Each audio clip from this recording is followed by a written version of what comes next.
Hey guys, ඉතින් අද මම ඔයාලට කියලා දෙන්න හදන්නේ Free Fire වගේ Free Fire PUBG ගේම් ගන්න ඕගොල්ලන්ට වැදගත් වෙයි මම හිතන්නේ මේක සුපිරි software එකක්. emulator පාවිච්චි කරන ඒ වගේම mirrors හොයන කට්ටියට තමයි මේක ගොඩක් වැදගත් වෙන්නේ. ඔයාගේ phone එකේ screen එක ඔයාගේ computer එකට ගන්න free software එකක් ගැන. MB 100ක් වන්නේ මේ software එක. අපි බලමු එහෙනම් install කරලා Windows 7 ඉඳලා මේක වැඩ කරනවා. ඒ වගේම තමයි ඔයගොල්ලෝ කම්පියුටර් port do machine එකක් වුණත් මේ software එක නියමට වැඩ කරනවා. log space එකක් ගන්නෙත් නැහැ. අපි එන ගිහින් බලමු මේක කොහොමද install කරලා වැඩ කරන හැටි. ඔයගොල්ලෝ Chrome එකට ඇවිල්ලා search bar එකේ search කරගන්න අවිෂ්කශාවින්ද කියලා. අවිෂ්කශාවින්ද කියලා search කරගන්න. මේ මගේ Github එකට තමයි දාලා තියෙන මේ software එක. ඉතින් ඔයගොල්ලෝ මගේ හරි අවිෂ්කශාවින්ද කියලා search කරගත්තට පස්සේ මේ මුලින්ම අපිට එනවා අවිෂ්කශාවින්ද කියලා මේ Github එකේ link එක. ඒක open කරගන්න. හරි ඔයගොල්ලෝ hub එකට ආවට පස්සේ මෙන්න මේව තමයි පෙන්නන්නේ. මෙතන overview කියලා තියෙනවා. එතනට එහා පැත්තේ repository කියලා තියෙනවා. ඔන්න repository කියන තැන ක්ලික් කරගන්න.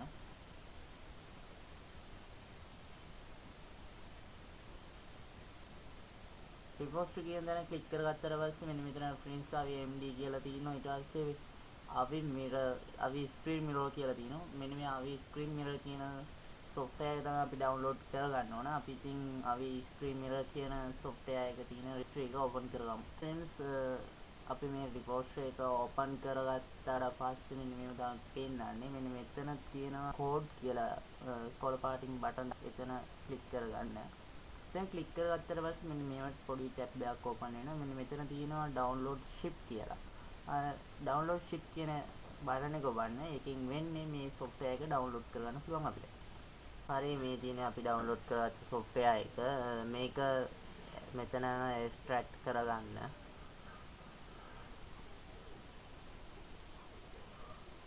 extract මෙතන right click කරගත්තාට පස්සේ extract here කියලා බටන් එකක් තියෙනවා. මම මෙතන extract කරගන්නවා. හරි මෙන්න software එක extract වුණා. මම මේක right click කරලා copy කරගන්නවා. this pc ගිහිල්ලා මගේ Windows install කරලා තියෙන partition එකට තමයි යන්නේ. ඔයාගෙත් Windows install කරලා තියෙන partition එකට යන්න.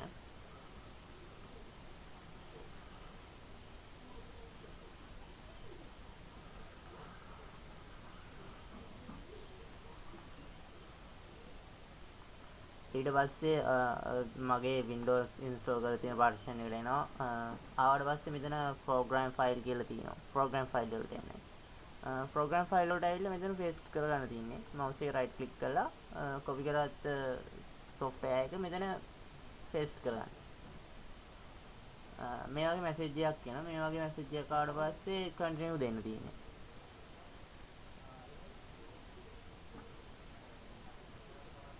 හරි ඉතින් මේ software එක මම මෙන්න මෙතන software එකේ file ටික software file කියන්නේ ඉතින් මේකේ software එක තියෙනවා.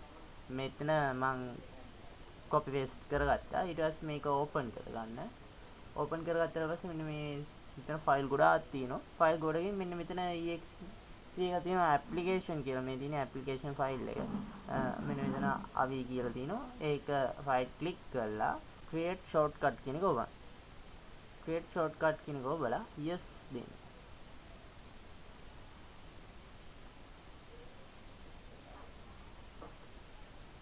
හරි ඉතින් මම shortcut එකක් හදාගත්ත software එක පොඩ්ඩක් run කරලා බලමු. software එක open වෙනවා. හරි අපි software එක install කරගෙන ඉවරයි friends. අපි දැන් phone එකේ අපිට USB debugging හදා ගන්න ඕනේ. USB debugging හදාගත්තට පස්සේ තමයි software එක run කරන්න පුළුවන්. අපි දැන් machine එකට අදාළ software එක install කරගෙන ඉවරයි. මේ software එක එච්චර ලොකු data ප්‍රමාණයක් ගන්න නැහැ. මේ software එකේ උපරිම data ප්‍රමාණය වෙන්නේ megabyte 6ක්. megabyte 6 කියන්නේ megabyte 6ටත් වඩා චුට්ටක් අඩුයි. kilobyte ගණක් අඩුයි. සම්පූර්ණ ගන්න. ඉතින් මෙගාබයිට් 6ක් කියලා අපිට ගන්න පුළුවන්. ඉතින් මෙගාබයිට් 10ක් තියෙන ඉමුලේටර් එකක් ස්ක්‍රීන් ෂෙයා එකක් කියන්නේ ඉතින් ගේම් ප්ලේ කරන්න සුපිරියක් කියලා මම හිතනවා. ඔයගොල්ලෝගේ අදහස් කමෙන්ට් කරගෙන යන්න. හරි අපි ෆෝන් එක හදා ගන්න ඕන සෙටින් ටික හදමු එහෙනම්. ඉතින් ඔයාගේ කම්පියුටර් එකට ඔයාගේ ෆෝන් එකේ ස්ක්‍රීන් එක මිරර් කරන්නේ ෆෝන් එක හදන්න ඕන සෙටින් ටික තමයි අපි දැන් හදන්නේ. එහෙනම් මම notification bar එක on කරගන්නවා. on කරගෙන ඉවරලා මෙතන setting button එක click කරගන්නවා. හරි අපි setting button එක click කරාට පස්සේ අපි ෆෝන් එකේ setting වලට එන්නේ. ඊට පස්සේ මම setting වලට ඇවිල්ලා about phone වලට එනවා. about phone වලට ඇවිල්ලා software information.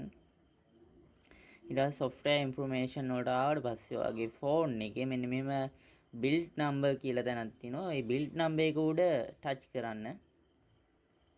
මෙහෙම හත් සැරයක් විතර touch කරාට පස්සේ build number එක උඩ ඔයාගේ lock එකේ එවි. lock එක unlock කරගන්න. ඊට පස්සේ අපිට developer option on කරගන්න හැකි.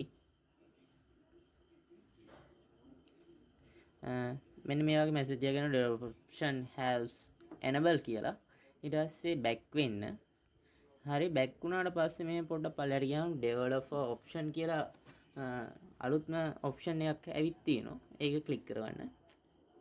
ඒක click කරගත්තට පස්සේ අපිට මෙන්න මෙතන මෙහෙම පල්ලෙහාට අරන් ගියාට පස්සේ USB debugging කියලා බටන් එකක් enable කරගන්න තියෙනවා. අපි මේ බටන් එක enable කරගමු. ඊට පස්සේ මේ මානෝ allow USB debugging කියලා. ඒකට okay දෙන්න. හරි දැන් අපි ෆෝන් එකේ හදා ගන්න ඕන setting ටිකත් හදාගෙන ඉවරයි. අපි කම්පියුටරේට කනෙක්ට් කරලා බලමු. වැඩ කරනවද කියලා software එක. හරි friends ඉතින් ෆෝන් එකේ setting ටිකත් හදාගෙන ඉවරයි. software එකත් කම්පියුටරේට install කරලා ඉවරයි. අපිට තියෙන්නේ දැන් මේක වැඩ කරනවද කියලා check කරලා බලන්න. ඔයාගේ ෆෝන් එකට ගහන data cable එක කම්පියුටරේට ගහලා ෆෝන් එක කම්පියුටරෙත් එක්ක කනෙක්ට් කරගන්න. හරි එහෙනම් මම දැන් ෆෝන් එක කම්පියුටරේට කනෙක්ට් කරගන්නවා USB එක මාර්ගයෙන්.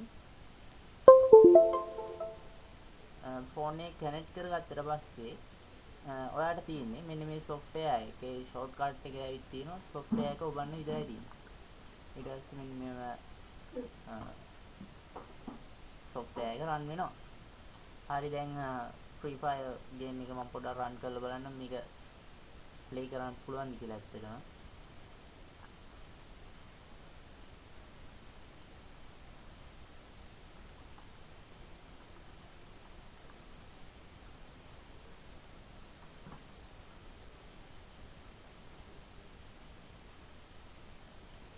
කියන්න බැරි වුණා keyboard එකයි mouse එකයි ආධාරයෙන් ඔයාලට පුළුවන් ඔයාගේ ෆෝන් එක සම්පූර්ණයෙන්ම control කරන්න. ඒ වගේම තමයි ෆෝන් එකේ audio එකත් කම්පියුටර් එකෙන්ම අපිට අහන්න පුළුවන්.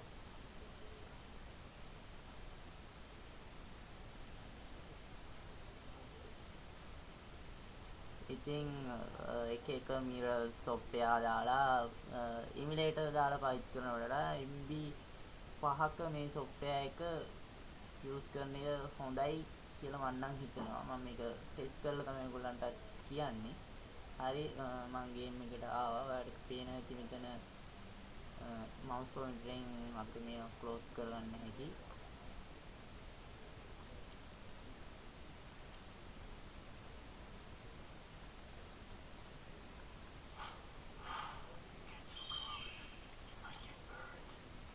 මගේ account එක නම් bot account එකක් තියෙන friends. ඉතින් ඔන්න ඔතන අපි මොනවද search type කරමු බලන්න. දැක්ක නේද keyboard එකනොත් type කරගන්න නැහැ. ඉතින් ඔයාලට game ගහන විතරක් නෙමෙයි message කරන්න උනත් පුළුවන් මේකෙන්. හරි friends ඉතින් මේක තමයි ඔයගොල්ලන්ට කියපු software එක screen එක ඕන විදිහකට ලොකු පොඩි කරගන්න පුළුවන්.